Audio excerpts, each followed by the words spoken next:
sekarang mengikuti program Enlightenment Forum with Richard Klapros. Tadi Pak Richard terakhir kali berbicara mengenai Al Gore yang hanya mengungkapkan bukti secara sepotong-sepotong, tidak lengkap.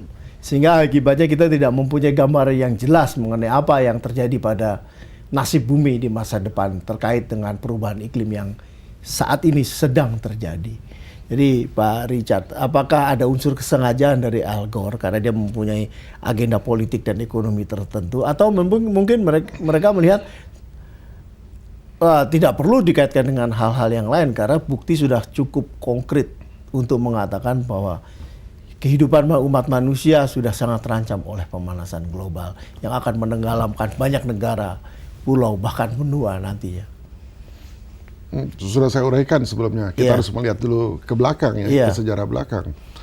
Dengan adanya isu ini, persiapan yang ada yang muncul adalah apa? Rasa takut, fear kan? Rasa takut. Yang kedua, bagaimana kita harus mempersiapkan diri supaya nasib bangsa itu bisa diselamatkan. Tentu ada akibat pencairan dari es, muka air akan meningkat, akan terjadi banjir. Itu adalah cuma awal dari bencana. Al Gore tidak menerangkan turunnya apa bencana yang paling parah. Yang disampaikan itu adalah awal dari bencana. Tapi itu tidak akan menghabiskan peradaban satu bangsa atau dunia. Tetapi akibat setelah itu atau setelah itu event yang akan muncul itu yang akan sangat membahayakan, yaitu pendinginan itu. Saya bisa mengatakan bahwa mereka itu tahu apa yang akan terjadi, bahwa pemanasan global ini hanya appetizer-nya saja. Tetapi makan malamnya atau dinnernya itu adalah terjadi pendinginan. Dan ternyata mereka sudah mempersiapkan langkah-langkah yang luar biasa untuk menyelamatkan masyarakatnya. Saya ambil contoh di Norwegia. Di Norwegia mereka sudah menyiapkan terowongan di bawah tanah. Dengan pemanas dan untuk 2 juta masyarakatnya, lengkap dengan makanan segala. Lengkap dengan makanannya. Mereka membuat lagi perlindungan yang dibikin di bawah gunung es, itu dibor sama mereka, dan mereka menyiapkan ada 1,5 juta bibit tanaman yang mereka sudah siapkan dengan alasan kalau nanti terjadi bencana, terjadi virus yang memakan tumbuh-tumbuhan, kita sudah punya bibitnya, dan mereka melakukan dengan sangat sistematik dan ditunjang oleh United Nations dan USA. Jadi dia sudah memperhitungkan hal-hal seperti itu. Nah, informasi ini harus diberitahukan kepada masyarakat dunia. Masyarakat dunia harus diberitahu karena adalah hak kita untuk mengetahui apa yang akan terjadi. Dan kalau kita menanyakan itu di beberapa forum, kalau saya menanyakan hal itu, selalu mendapatkan jawaban kemarahan, atau ditertawakan, ditertawakan, atau ditentang habis-habisan. Padahal dalam forum Enlightenment, seluruhnya kita harus bebas berbicara, mengungkapkan pendapat dengan reason yang kuat. Jadi kita harus sama-sama membawa reason yang kuat, data yang kuat, lalu kita tunjukkan ini data yang kita punya selama 147 tahun, ini polanya, ini patternnya, data you apa, kita diskusikan untuk mencapai the truth, kan sebenarnya untuk mencapai the truth. Dan pembodohan ini menurut saya ini adalah satu pembodohan atau pengalihan perhatian ini tentu punya maksud. Kalau saya lihat sederhana saja maksudnya. Kalau sekarang kita punya sumber daya terbatas, lalu ada 7 miliar orang yang memerlukan, padahal ini hanya bisa mampu untuk 10 juta orang saja, apakah Anda akan memberitahukan kepada 7 miliar orang bahwa apa yang kata dia? Anda nggak akan kasih tahu. Karena sumber daya ini yang ada hanya untuk 10 juta orang saja. Jadi Anda cukup memberitahukan kepada teman-teman kita yang 10 juta, kita siapkan tempat untuk 10 juta orang, dan makanan sudah tersedia. Yang lain biarkan saja mati. Termasuk orang Indonesia. Jadi film 2012 ada benernya. Artinya dari kajian-kajian ilmiah film 2012, The Day After, itu sebenarnya ada sebuah enlightenment yang perlu kita betul-betul simak dengan sangat baik ya Pak ya. Tapi kalau kita lihat sejauh ini kan umumnya masyarakat tidak peduli, belum peduli. Kalau toh ada yang peduli itu biasanya aktivis lingkungan dan mereka lebih banyak fokus ke masalah pemanasan global. Dan kelihatannya pemerintah, saya tidak mengatakan tidak mau, tapi bagaimanapun juga kelihatannya kok belum mampu untuk menyediakan tempat-tempat perlindungan mungkin nggak tahu secara massal. Mungkin informasi ini nggak tahu. Informasi ini mungkin pemerintah tidak tahu. Ya. Kalau kita lihat lagi film 2012, film 2012 itu dipersiapkan dengan matang. Termasuk researchnya ya. Termasuk researchnya. Dan memang ada pemaksaan bahwa film itu harus dilepaskan sebelum November 2009, bukan 2010. Kalau kita lihat cara-cara masyarakat yang menguasai dunia atau sekelompok elit yang menguasai dunia, cara-caranya adalah namanya open and hide technique. Open misalnya demikian, ada suatu masalah yang akan terjadi, supaya masyarakat tidak panik, dibikin beritanya atau dibikin filmnya. Nah, iya. Ya. Nih saya open, tapi berupa film. Sehingga kalau ada seseorang seperti you atau saya, lalu berbicara mengenai hal yang akan terjadi ke depan, seperti film itu, orang akan bilang, itu kan karena film saja. You kan sudah melihat film. Itu cara pengelabuan yang paling bagus. Itu yang namanya sandwich method. Sandwich method itu, you tahu sandwich ya, di tengahnya ada isi. Jadi ada dua hal yang kebenaran, tapi isinya adalah kebohongan. Dan itu yang kita makan. Itu sandwich method. Jadi kalau kita lihat, itu ada hal yang benar di sana ya yang disampaikan, tapi di tengahnya adalah kebohongan. Dan apa yang ditimbulkan oleh film 2012 adalah fear, rasa takut. Tapi begitu ada yang akan memperingatkan bahwa hal itu akan sangat mungkin terjadi, maka dianggap itu adalah science fiction, dianggap itu adalah kebohongan. Tapi sementara itu di Indonesia karena masih harus bergelut dengan kemiskinan massal, kelihatannya apapun pemikiran mazhab mengenai climate change, baik itu pemanasan ataupun pembekuan global, itu seringkali diabaikan karena yang penting kesejahteraan dulu, perut dulu diisi dan lain. Ya, jadi hal-hal yang bersifat sangat mendasar dan fisik, sehingga akibatnya kita akan jadi makin tidak aman sesungguhnya untuk jangka panjang.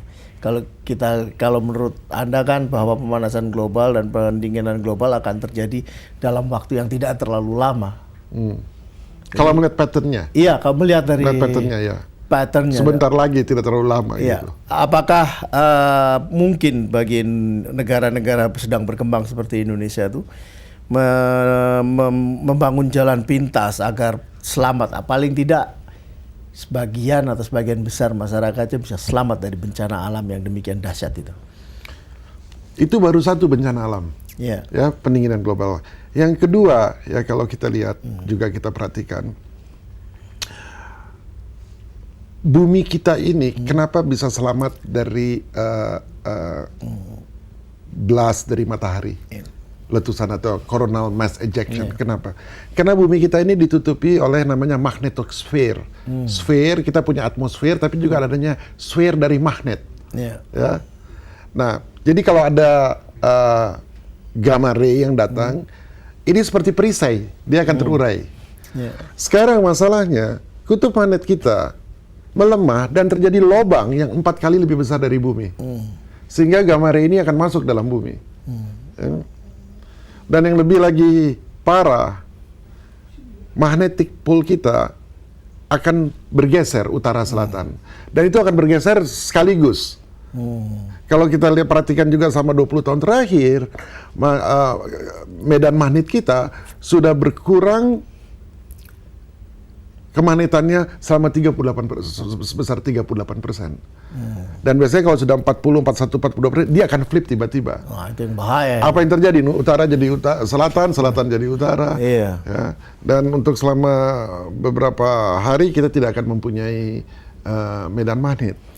Tanyakan saja sama pilot-pilot penerbangan sekarang, kalau mereka ingin terbang. Kalau dulu mau terbang, koordinat sudah ada, sudah tenang, kita bisa mendarat di satu tempat di airport. Kalau sekarang si pilot harus mencek betul-betul lokasinya karena magnetic pole-nya itu selalu labil, ya, magnetic pole selalu labil. Dan tanda-tanda bahwa magnetic pole itu, dan magnetic pole ini juga selalu dia berpindah-pindah. Bukan yang pertama kali magnetic pole itu yang disebut namanya zebra cross pola, di mana magnet itu berpindah-pindah ya sedemikian rupa, dan itu terjadi biasanya setiap 300.000 tahun terjadi. Dan kita yang terakhir yang besar itu 700.000 tahun yang lalu, dan berarti kita sudah terlambat 400.000 tahun ya. Pertanyaannya, bagaimana bisa magnet itu, kutub magnet itu berpindah? Berarti harus ada energi yang besar sekali yang menyebabkan dia itu berpindah, dan mungkin energi yang diperlukan sebesar mungkin kalau bumi menabrak bulan, nah energi sebesar itulah yang membutuhkan. Nah, saintis hanya sampai pada satu conclusion, ya. Mereka mengatakan bahwa kalau kita lihat bumi kita, permukaan bumi kita itu kira-kira 30 sampai 40 km itu terdiri dari batuan, ya, crust kita bilangnya, crust, ya. Jadi permukaan bumi ini batuan, hanya 30 km, tidak terlalu tebal. Selanjutnya di bawahnya itu ada yang disebut mantle. Mantle itu terdiri dari liquid, magma. Ya. Lalu selanjutnya intinya itu dari ferrum dan nikel.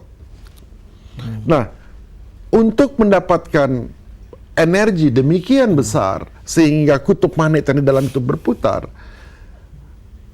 saintis sepakat mengatakan bahwa bumi ini akan menjadi plastis, akan menjadi liquid. Artinya apa? Artinya crust-nya tadi, permukaannya bumi itu akan menjadi seperti liquid.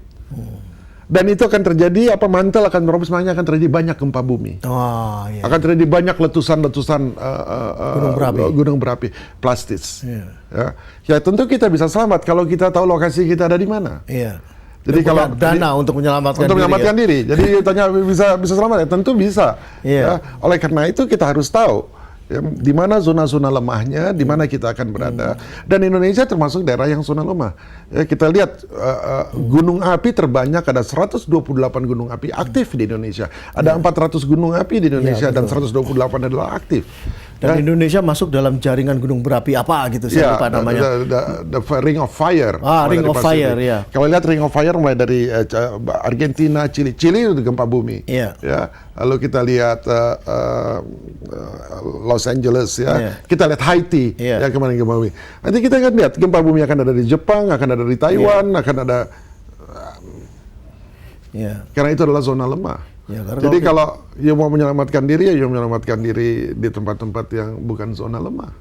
Karena kalau kita lihat peta Indonesia kan, bahwa yang namanya gunung berapi itu berjejer-jejer dari Sumatera paling utara menuju Sumatera paling selatan, terus Jawa paling barat, Jawa paling timur, terus ke Bali, Lombok, wah. Ya, kalau Sulawesi juga lihat sampai Kaltara, Gunung Karangnyetang. Ya, memang itu zona-zona lemah. Satu-satunya tempat yang tidak ada gunung apinya atau kan satu-satunya ya tempat yang relatif aman yaitu di Kalimantan. Pulau besar tanpa gunung api ya. Tanpa gunung api dan tidak ada tektoniknya di sana. Tapi apakah kalau kita lihat dari potensi alamnya, kawasan seperti itu kondusif bagi kehidupan manusia? Karena kan gunung api itu juga banyak manfaatnya kan sebenarnya. Betul, banyak manfaatnya, tapi juga manfaatnya itu tidak abadi, tidak selamanya. Ya, kita bisa memanfaatkan geotermalnya, ya. Dia kaya dengan mineral-mineral untuk pertanian, ya. Tapi itu ada lifetime-nya. Ketika terjadi malapetaka, itu bukan menjadi manfaat, menjadi mudarat. Betul. Menjadi mudarat. Dan satu hal lagi, mengapa kali ini menjadi sangat penting? Bumi mengitari matahari. Lalu kita punya namanya tata surya. Tata surya kita ini mengelilingi galaksi. Ya, jadi ada black hole, galaksi. Kalau bumi mengelilingi matahari 1 tahun berapa? 1 tahun ya, 365 hari ya. Kalau tata surya kita mengelilingi galaksi ini 260 juta tahun. Setiap 260 juta tahun titiknya sama. Nah, tidak akan waktu berapa lama lagi, kalau dihitung kira-kira tahun 2012-2013 ya, itu posisi antara ekuatornya bumi, matahari, dan galaksi itu berada dalam satu line. Artinya apa? Artinya kita akan menerima gelombang elektromagnetis yang demikian besar yang berasal dari galaksi. Artinya apa? Artinya dia akan mempengaruhi kehidupan di bumi dan di tata surya kita. Mengapa demikian? Seperti sekarang kita ditayangkan TV. Kenapa bisa ditayangkan TV? Karena ada gelombang elektromagnetik. Ya. Bayangkan kalau sekarang ada perubahan gelombang elektromagnetik, apa yang akan terjadi dengan sistem komunikasi kita? Kita punya otak kita ini ternyata ditutupi atau diselaputi dengan kristal-kristal magnetik. Kesadaran saya, kesadaran you itu karena dipengaruhi oleh magnetik yang ada di otak kita. Oleh karena itu listrik atau extreme low frequency itu mempengaruhi otak kita. Sekarang kalau kita mendapatkan dari galaksi yang demikian besarnya gelombang elektromagnetik itu, apa yang akan terjadi pada umat manusia kalau kita belum siap? Pertanyaan you, saya mungkin akan mengatakan, pasti nggak itu datang? Saya cerita dulu. Sekarang kita lihat matahari ya. Matahari you rasakan panas. Betul, Mas Gigin? Yang you rasakan panas, detik ini yang you rasakan panas, itu sudah dikirim kira-kira 8 menit yang lalu. Oleh matahari. Oleh matahari. Apa yang dikirim oleh matahari 8 menit yang lalu, baru you terima sekarang. Dan you kira, you menerima saat itu, you kira, saya langsung menerimanya. Enggak, you menunggu 8 menit. Jadi ketika you menerima itu dan terjadi katastrof di matahari, you tidak tahu, you baru tahunya 8 menit kemudian.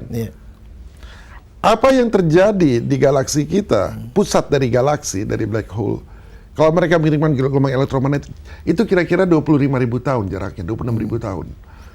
Jadi 26.000 tahun baru sampai ke sini. Jadi artinya apa? In a way, destiny kita udah ditentukan gitu.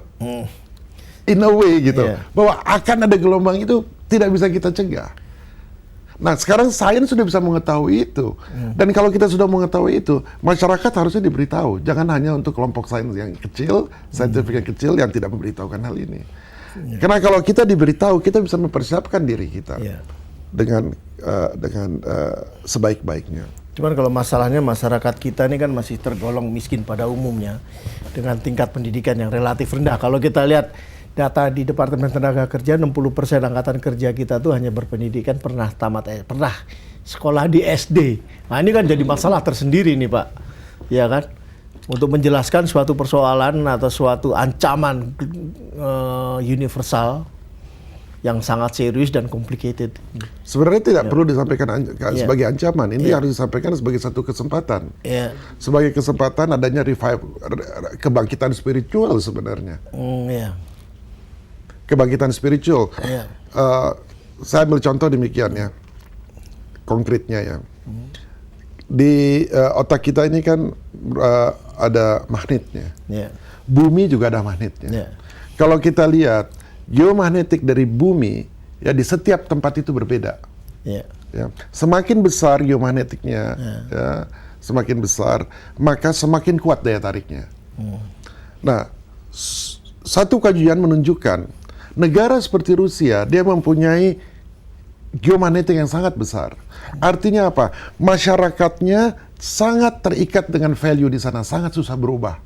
Semakin besar geomagnet di satu tempat, semakin susah berubah masyarakatnya, pola pikirnya. Semakin konservatif. Semakin konservatif, susah berubah. Ya.